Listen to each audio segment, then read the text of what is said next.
Hey, what's up guys, it's Fish here and welcome to Oriental Empires. This is a turn-based strategy game based in ancient China which pits all the clans against each other to see who will come out on top and be Emperor of China. It is currently in closed beta, so a lot of stuff you're about to see might be subject to change. As well as that, we might stumble across some bugs or some issues with the game which are still in need of a fix. In this video, what we're going to do is we're going to jump into the campaign and just carry on playing. And if you guys want to see more of this, please let me know by dropping a comment and a like on this video, as I am time restricted with this beta. This beta is only out for a certain amount of time, so if you want to see more of this, then you have to let me know as soon as possible so I can go ahead and record more of it and get it uploaded for you guys.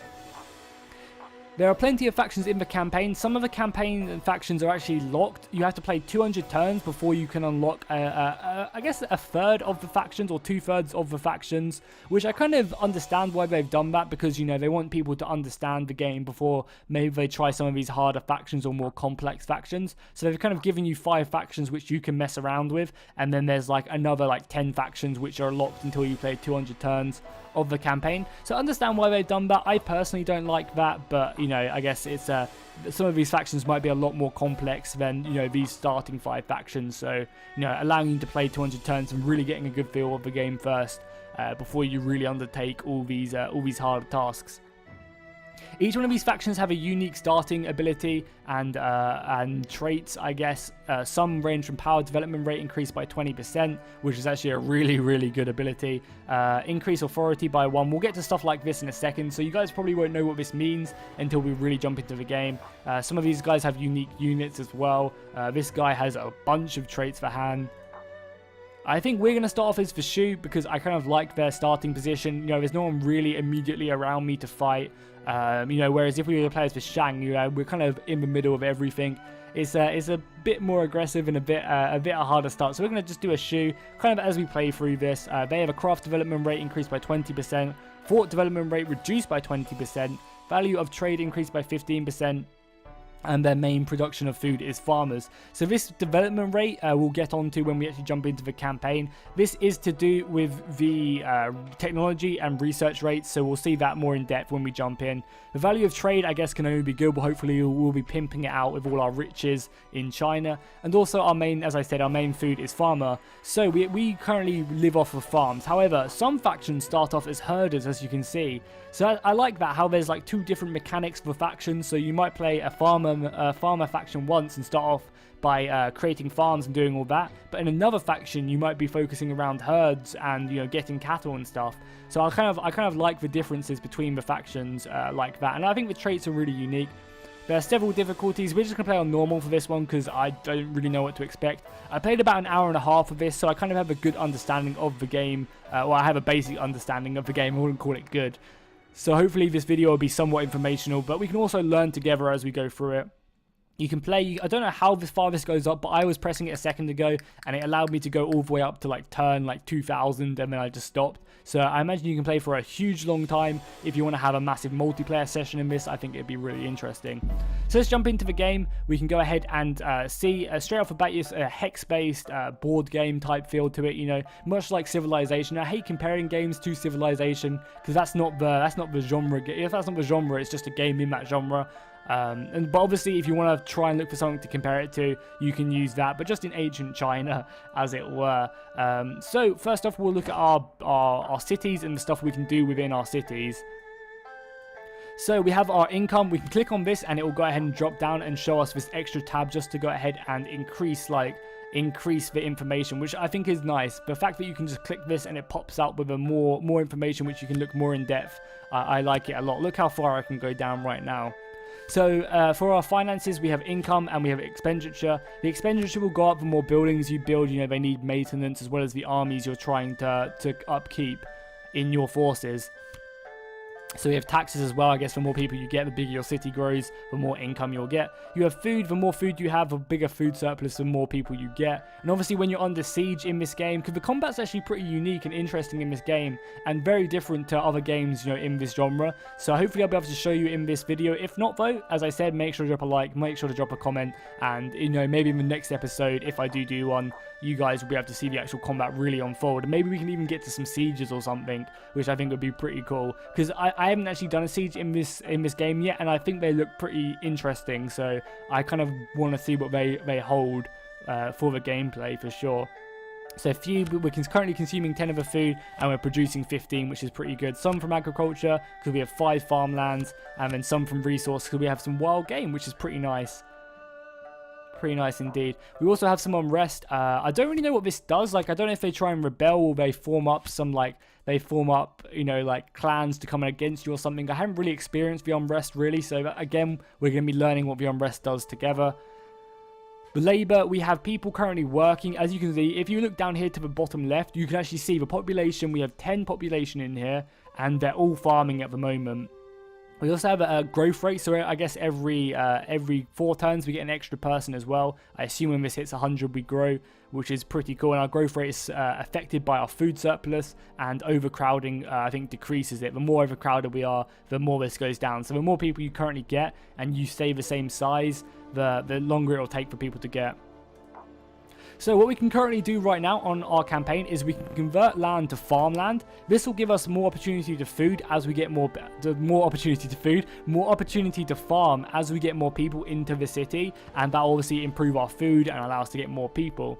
The nice unique thing, I think they've done really well representing it down here. I really like this, is the fact that they've represented it by having like these individual people here. I guess this is more of like a percent thing. I assume there's 100 people chilling along here, and it shows, you know, I've got 8 people farming right now, and I have 2 people building. So it's a cool way to kind of split up your population. I think that's pretty cool. As well as over here, we have flocks. So I assume because we're not a herding nation, we don't have flocks, whereas if we were a herding nation, this would be more important. As well as that, we also have stored food, and I think this will come more into play as we go to sieges and we have sieges ourselves, or maybe even in winter time as well, where the land's a lot harder to actually farm. So cool. Now let's go ahead and look at some of the other things in the tab bars and stuff. We have a diplomacy. Unfortunately, we haven't met anyone, so we don't really know what this does quite yet, but I guess when we do meet someone, we can have another look at it. Then we have a technology and culture screen. The really cool thing about the technology is you have 4 different, I guess, paths you can take. However, you can also research down all these paths at the same time. So if I wanted to, just for example, I can just research, you know, all these things all at the same time. So I really like the way they've done this. It kind of shows that you don't just have one person. You won't have the same person who's working on building better walls, you know, trying to think about philosophy and stuff like that. Well, you might, but, you know, it was very unlikely. So I like the fact that they've kind of split it up, and you can go down all these trees. As well as that, with the technology, you need some prerequisites from different trees to actually go down. So if I wanted to go ahead and research this drill, I'd have to go ahead and get the rammed earth's wall, which is in the power tree. So I'd have to research this before I could even research this in craft.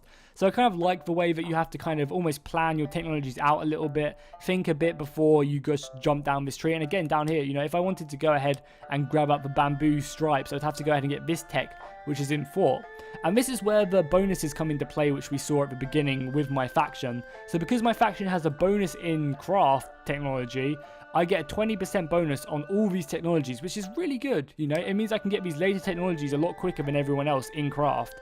However, it means I'm going to be a lot slower in the fort process. So maybe in the fort technology tree. So maybe getting buildings to kind of counteract that would be a good strategy with this faction. But again, I have no idea what good strategies are with these factions yet.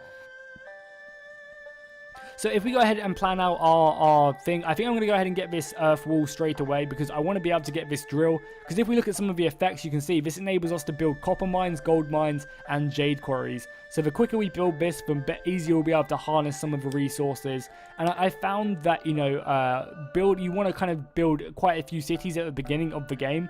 As well as that, we're going to go ahead and get this jade working, because, you know, this allows us to actually go ahead and get some jade buildings. And if we get a jade quarry, this could be a very, very useful to kind of connect together.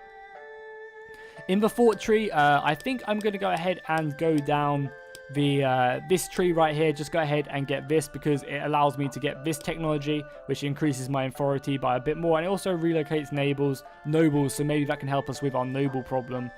Over here, I'm going to go ahead and grab the horse technology, because I want to go ahead and get knights as soon as possible. You know, horse riding, I want to try and unlock that ASAP. It does take us a little bit longer than the other techs, but I definitely want to go ahead and grab that as soon as possible. I want to get riders just wrecking everyone as soon as possible. If we go on to the edicts, these are stuff you can go ahead and do out throughout your campaign and throughout your empire.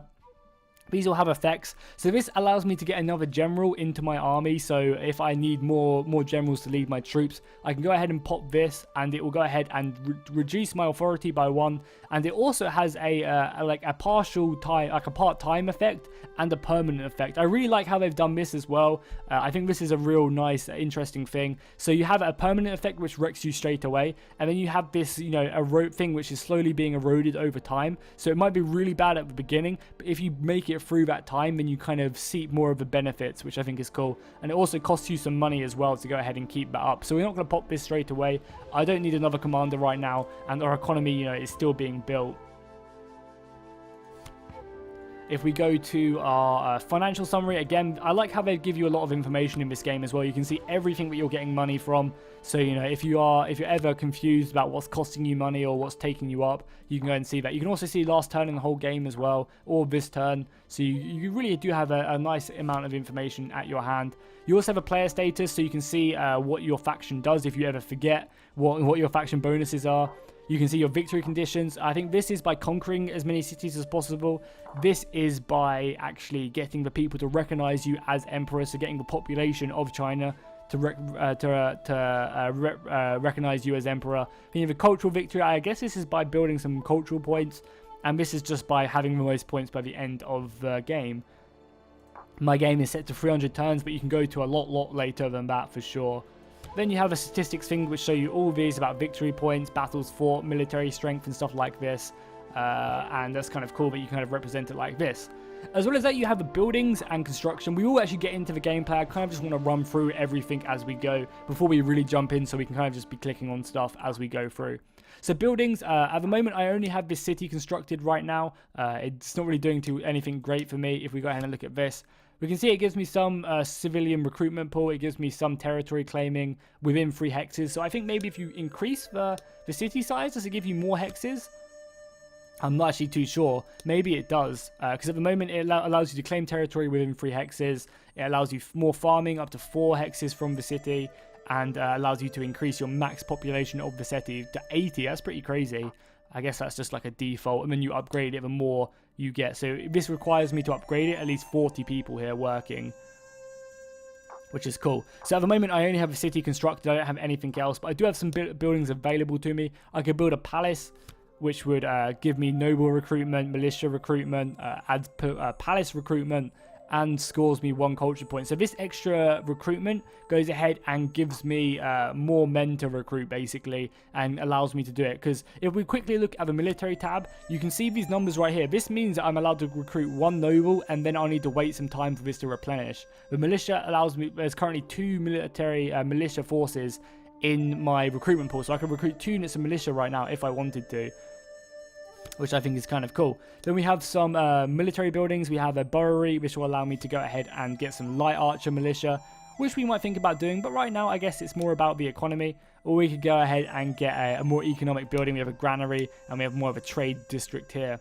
Each one of these cost me money. You can see it says how much money it's going to cost me, and it also tells me how many turns it's going to cost me. This is also going to move more of my population away from farming and onto building, so it also means that my food will be going down as well. I think I'm going to start off by building yeah, let's go ahead and build some trade buildings to begin with. It's going to cost me 500 gold and 40 gold to upkeep, but luckily we're making a decent amount of money, and soon we'll be pouring in with more cities, which will be awesome. As well as that, we can also recruit some more men. So I'm going to start off by getting a extra peasant to go ahead and go into my east gate. This is actually really cool. Yeah, you can see straight away that that is actually going next in 16 turns. So because I've taken up this pool, it means I can't recruit another one until this is replenished, so in another 16 turns. As well as that, it also reduces the amount of population I have. So if I want to keep on pumping out these guys, it's going to eat away at the level of this city as well. I think it does, however, give it to you straight away, so I do also like that. So yeah, as you can see, I actually go ahead and don't have to wait any turns for this to be replenished. They are actually, if I can actually click on it, they are actually instantly available to me in the city. So yeah, you can see these guys right now. They're actually instantly available to me, so I really like that feature. I think what we're going to do is we're going to send one up here, because I want to kind of get access to this copper. So we're going to send one guy up here. and he's going to make his way in when we end the turn. And then we're going to send another guy down here just to kind of expand my empire. As well as that, you have some really interesting encounters on the field. You know, these are encountering special people. This one is a skilled hunter lives here. He may be able to help us or give us some information about the resources around. You know, others may be, what's this guy? This is a notable bandit leader lurks here. You know, each one of these offer you different stuff, and you know, sometimes it costs you stuff to actually get them into your service. It could be gold, it could be resources or something like that. So I kind of like what they've done. They've scattered the universe. It kind of gives you something to actually, you know, look to explore and stuff like that, which is pretty cool. As well as that, we're going to go ahead and build some extra infantry as well. So let's go ahead and get a unit of militia. We'll go ahead and stick these guys at the west gate, because that's where my army's at. And we'll grab some nobles as well. So we'll just fully beef up our army, because I want to try and get into an engagement as soon as possible. So you see our troops right here, and if we go ahead and we'll combine them all together, you can actually see them on the field, which is cool. And the bigger your army gets, the more models you'll have ready for combat. So you can see our militia. These are our noble axes, I think they're called. And these guys are my militia. And I really like how you can zoom all the way down to the actual campaign map. So you can actually just, you know, surface the streets. And I hope when the game is fully out, there's a lot more action and more vibrant stuff going on in the city, because that'll definitely help keep immersion. You know, the moment people are just sitting around and stuff, you know, your farmers working the land. I really like how if you zoom in, you see this. And obviously you can zoom in and watch the battles unfold. I don't think the battles are too crazy. It's just like units like hitting each other and a few animations and stuff at the moment anyway. But it's still pretty cool. And obviously you have your settlers as well, ready to set out. So I think I've done everything for this turn I needed to do. Obviously over here as well, you have an easy way to navigate through your cities and your armies. These guys are going to be combining up very soon though at the end of this turn, and then we'll go off and explore. So cool, let's go ahead and end the turn. Oh, stacks without your orders. Who do I not have? Oh yeah, it's my general. That's cool. We can go ahead and leave that. So now this is the end turn phase. All our troops are moving now. So if we were to go into battle, we'd have units running into battle and stuff. And we can use this time as well. So we can also just zoom in and watch the units march. So obviously you can also zoom in and watch them charge. These guys are going to meet up and hopefully form up into a larger empire or a larger force ready to go out and explore. This person has also suggested that I go ahead and expand my empire by getting more cities. But we've already done that, so that's cool. We're going to go ahead and traverse this terrain. I might build a city. I mean, there's not really too much around here. I kind of want access to that copper. But, you know, it's not really that great. I'm going to go ahead and build my city here, because it's telling me to. Even though I feel like, because what, you get 3 tiles. So 1, 2, 3. This is going to kind of eat its own tiles. So maybe we should move our province away a little bit. Maybe like over here would be a bit better, because that's a 1, 2, 3. It's still kind of self-cannibalism there. Actually, screw it. We're just learning the game, so we can kind of see if this is a good or bad idea. So we'll build another city straight away. You can see it expands our borders. It does eat up a little bit of our income. I guess this place is a little bit weaker. And at the moment, you can see the noble unrest here is 40, whereas over here it's gone down massively. Why has it gone down so much? They're just really happy. And we have a military strength here as well. So that's cool. I guess, you know, that's good that they're happy. Over here, though, however, they're not so happy. But I don't really know how to do that right now. We start off with a population of 2. And I think everyone is currently unemployed. Yeah, everyone's unemployed at the moment. So I guess we need to start off by building some farmland. So we'll click this, and this will start building me some farmland. And then our people can start working on actually producing food. Because at the moment, we're consuming all the food we're producing, which I guess is not too good. And you can see the entire population is now onto building, which is pretty cool. We could build some buildings here. Do we want to build any buildings here? We could build a granary or something, but I think the granary only really helps me store food. And I don't really need to be storing too much food right now. And I mean, some walls could be useful, but again, there's not really any bandits around, so we don't have to worry too much. Now that our army is won, I think these guys are all up and ready to fight. We have a pretty nice military force if we zoom in. You can see we have our general on this left flank. We have some noble axes there. And some militia. So let's go ahead and explore. Let's zoom out. Where should we explore to? I guess I kind of want to explore over... I guess where do I want to explore? I guess I want to explore over here to the left. Straight away. So let's make our way up here. I think that's done everything. Our technology is still underway. We have 7 turns on these. You know, quite a lot of... I've kind of gone for these longer age techs. So hopefully that'll pay off. I mean, maybe going south would have been a good idea. And if we actually look at our recruitment pool right now, we still can't recruit any more men for a while. So maybe even splitting off a unit of militia from this army would be a good idea, so we can go ahead and expand a bit, like we can go ahead and explore a lot more. So let's do that. Let's go ahead and explore him down there. And then we'll let our more elite troops going over there. We also have some settlers crossing the river. I mean, these guys can almost scout for me as well, right? They can go up here and have a look. Ideally, we could take this, but I don't think we will, just because it's the other side of the mountain. I also think resources start randomly, because when I jumped in, I didn't have all these resources on the map. So I think resources spawn randomly, so, you know, you could get a really good start, you could get a really bad start. Let's go jump into this encounter, and we'll see what this is. Who is this up here? A beautiful girl here is chilling there, so she might be a suitable concubine for us. Over here we have a skilled hunter, so let's move over there. Whilst more of our men are chilling. I guess we'll move this army. I don't really want to go ahead and fortify up here, because there's not really anything up here. I want, obviously, like, valuable resources right now. So I guess we'll move over here to the left around with this army. And hopefully we'll encounter some more resources we can take. Because we got this game, which is really good. It gives us a bunch of food, which is allowing us to, you know, do all this farmland. You have 7 people farming, 4 people building. So yeah, it allows us to farm a lot of this territory, which is good.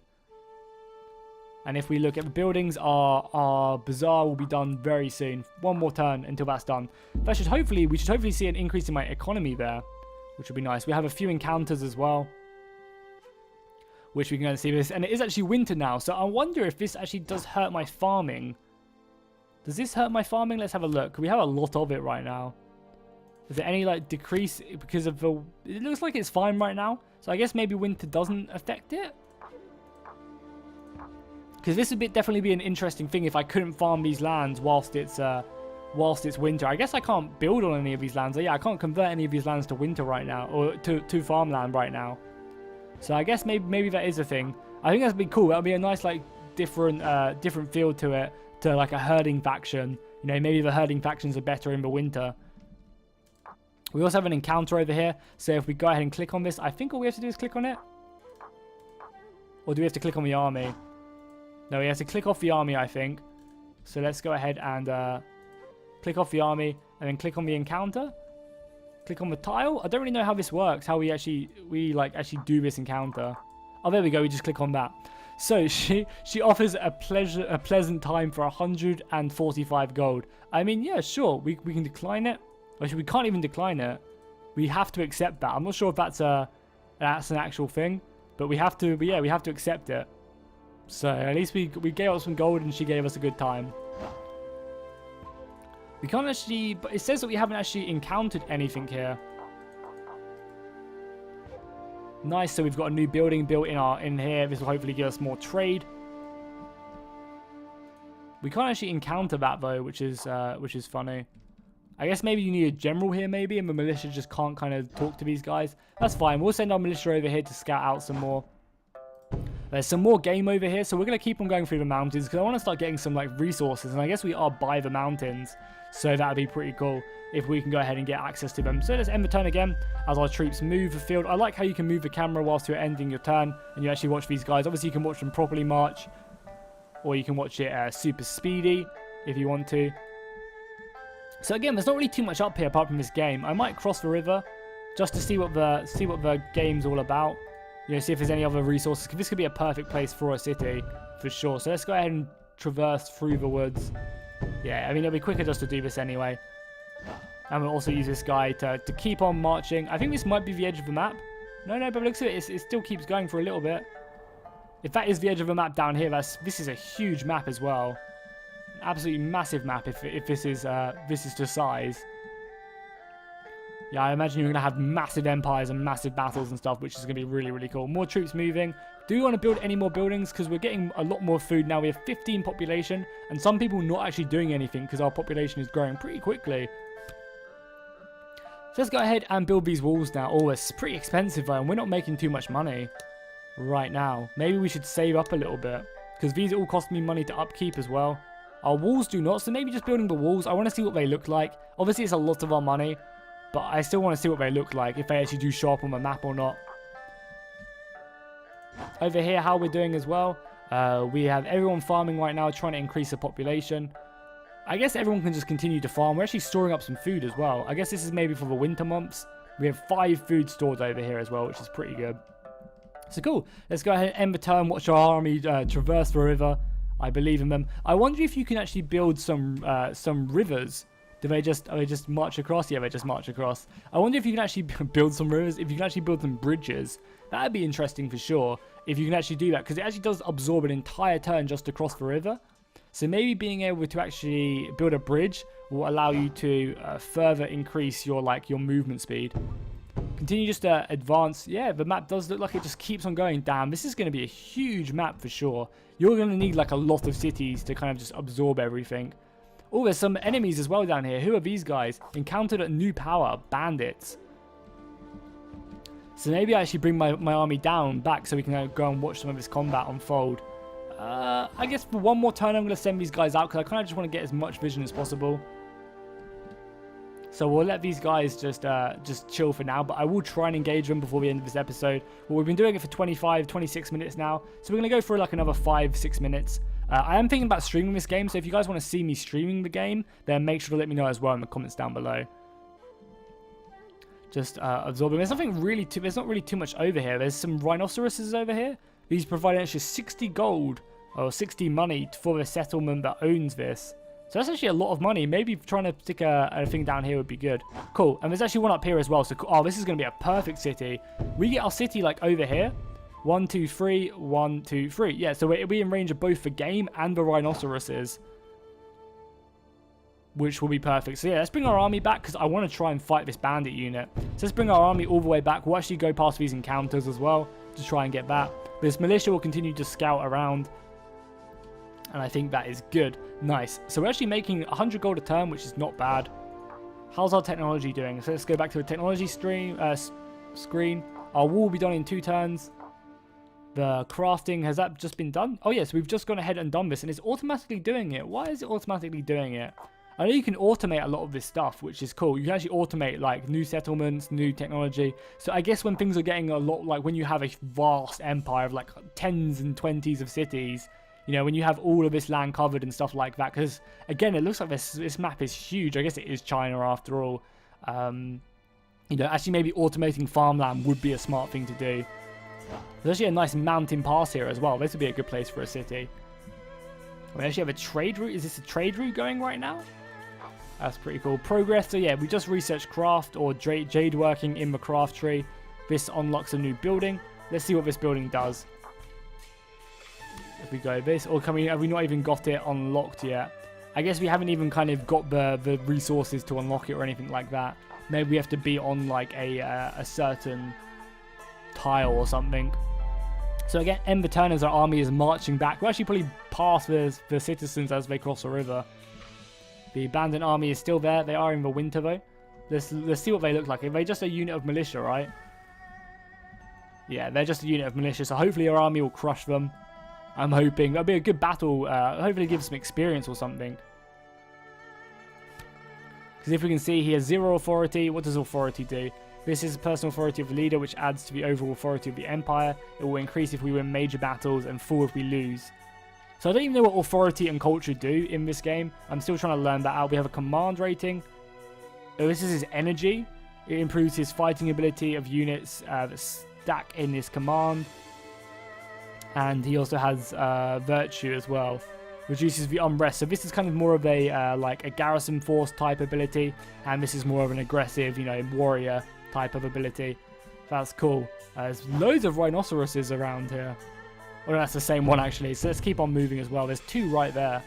And some interesting encounters. So I guess we're just ending the turn right now. There's not a bunch for us to do. We're just waiting for our units to kind of get in position. Next turn, we'll be able to actually build, after this turn, we'll actually be able to build our city. It wants me to build it here. And I guess that's fine. Yeah, we'll build it here. Because it's in range of everything, right? But this does also say, for any settlement that is owned by this resource or is the only one adjacent to it. So if we just had some military troops here, would we also be getting that money? That's interesting. I wonder if that's the thing. We'll make our way up here with a militia just to kind of get an overview. The army will be back here in 2 turns time. How many times until we get over here? 1, 2, 3, 4, 5, 6. 6 turns until we get over there. That's cool. I can probably bang that out before we end this episode. Do we want to do anything? Because we actually have quite a large amount of unpopulated people. So it looks like you do grow pretty quickly. It'd be nice if we had the opportunity to actually send troops over here. Like send population over to a different city. We'll go ahead and convert more farmland. And I guess we should build something. We don't really have anything too great to build. We did just build our walls as well, right? Oh yeah, so you can actually see that on the city now.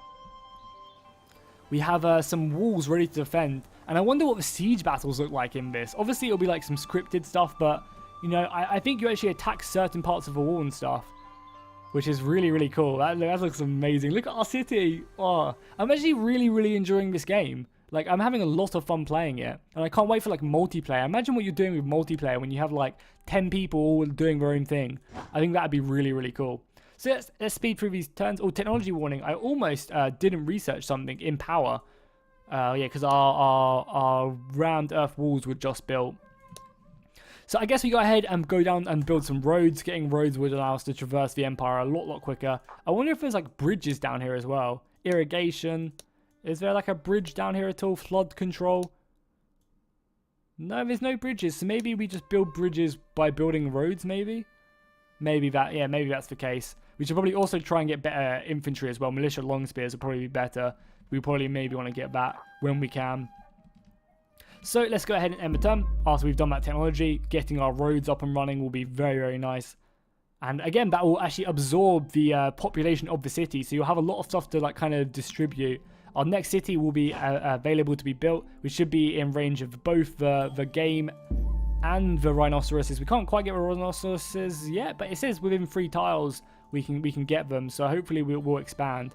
We also have a culture. This is a measure of your progress as a civilization. Increasing your culture increases your victory point score and increases the happiness of all your settlements. Culture is increased by advancing in technology and culture screen. Okay, cool. So this just makes your people happy the more culture you have. And I guess for your authority, members have control of your ability as a governor to impose its will. And is from personal authority of your faction leader. Your authority limits the size of your empire. You can control. So, and I guess you need more authority to have more places. I guess that makes a lot of sense. I guess more authority, the more leaders you can have as well. Because at the moment, I only have a leader in this army. I don't actually have a leader in this army. As we're just advancing. Look how big this map is as well. Look at all this territory we've kind of looked at. And we haven't even met anyone yet. That is crazy. I imagine you can have some really epically long games in this. Again, just making our way down to the bandits. Money-wise, we're up to 170 gold now, so that's not bad. I guess we're getting a lot through taxes. And you're allowed up to 4 builders as well. So I guess the first thing we should do here is convert more farmland, because at the moment we have an unemployed populace. So we'll convert the farmland a bit as well. Over here, straight away, we want to be getting that farm. I think we automatically get it, right? So yeah, we automatically get food from the wild game. And resources, yeah, we're getting the 60 gold from the...